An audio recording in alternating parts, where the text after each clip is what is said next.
এনসিপির একটা জায়গায় একটু অন্যদের থেকে আলাদা দেখা গেছে, আরও বেশ কিছু রয়েছে। তার মধ্যে একটি যদি বলি ট্রুথ অ্যান্ড রিকনসিলিয়েশনের কথা, এবং সেখানে বলা হয়েছে উদ্দেশ্য যে জুলাই অভ্যুত্থানে হত্যা বা মানবতা বিরোধী যেসব অপরাধ হয়েছে সেটির জন্য আসলে এটি করা।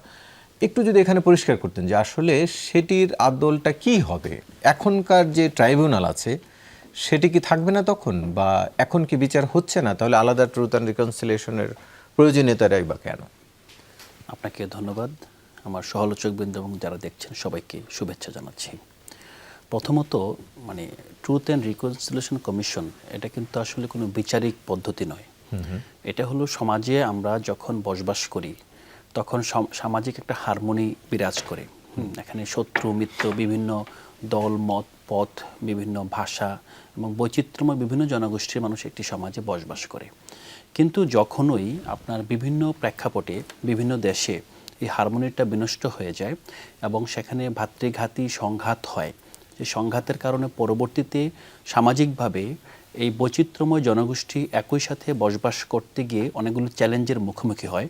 কারণ এখানে পরিচয়ের কারণে এক পরিচয় অন্য পরিচয়ের উপর আঘাত করে এবং এক পরিচয় অন্য পরিচয়ের উপর বিভিন্নভাবে যখন নিপীড়ন করে তখন সেটা শুধুমাত্র ব্যক্তির অপরাধ নয়, এটা একটা গোষ্ঠীর অপরাধ বলে বিবেচিত হয় এবং এই গোষ্ঠীর অপরাধের কারণে বিভিন্ন জায়গায় গণহত্যা, অ্যাপারথেইড এবং বিভিন্ন ধরনের আপনার মানবতা বিরোধী অপরাধ সংঘটিত হয়। ট্রুথ অ্যান্ড রিকনসিলিয়েশনের ধারণাটা তাদের জন্যই যারা যে কোনো ইডিওলজি অথবা যে কোনো গ্রুপের সমর্থক এবং গ্রুপের সাধারণ সদস্য, কিন্তু তাদেরকে আদালতের মাধ্যমে বিচারাধীন নয় অথবা আদালতের মাধ্যমে যে মানুষগুলোকে বিচার করা যাবে এর বাইরের যেই কট্টর সমর্থক আছেন তাদের ক্ষেত্রে আমাদের অবস্থাটা কি হবে। এখন বাংলাদেশে জুলাই গণঅভ্যুত্থানের পর আমরা শুরুতেই বলেছিলাম, আমরা যখন নাগরিক কমিটি করেছিলাম আমরা তখন বলেছিলাম যে এখানে আপনার রেমোর্স অ্যান্ড রিডিমশন, একটা বিষয় হলো যে প্রথমত এই যে গোষ্ঠীর হাতে এই অপরাধ সংঘটিত হয়েছে, রক্তপাত হয়েছে, তাদের প্রথমে স্বীকার করতে হবে যে তাদের এই ডিলিংসটা অথবা এইভাবে তাদের শাসনতান্ত্রিক অথবা রাজনৈতিকভাবে অপর প্রতিপক্ষের উপরে এভাবে হামলা করা, হত্যাকাণ্ড করা এবং রাষ্ট্রকে ফ্যাসিবাদী কায়দায় কুক্ষিগত করা অবশ্যই অন্যায় ছিল এবং সেটার জন্য তারা অনুতপ্ত।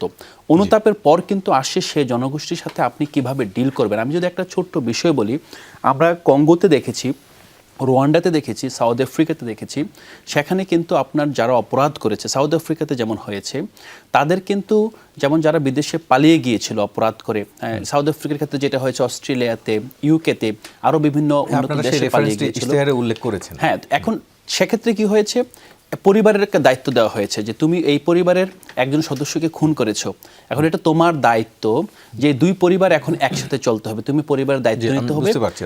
এটা হলো সামাজিকভাবে তাদের দায়বদ্ধ করা। এবং সবচেয়ে বড় বিষয় হলো যে বাংলাদেশে এখন যেটা হচ্ছে যে মামলা বাণিজ্যের কথা বলছি অথবা সামাজিকভাবে নিগৃহীত হওয়ার কথা বলছি, ভবিষ্যতে হয়তো বা আরও হবে। মূল জায়গাটা হলো যে একটা জনগোষ্ঠীকে কি আমরা ব্যক্তি বিশেষের অপরাধের কারণে দায়বদ্ধ করতে পারি? তার মানে এখন যারা অভিযুক্ত রয়েছে তাদের একটা বড় অংশ যাদেরকে দোষর বলে সবকিছুতে এড়িয়ে রাখা হচ্ছে, তাদের সেটা একটা ফর্মাল প্রসেসের মধ্যে নিয়ে আসা।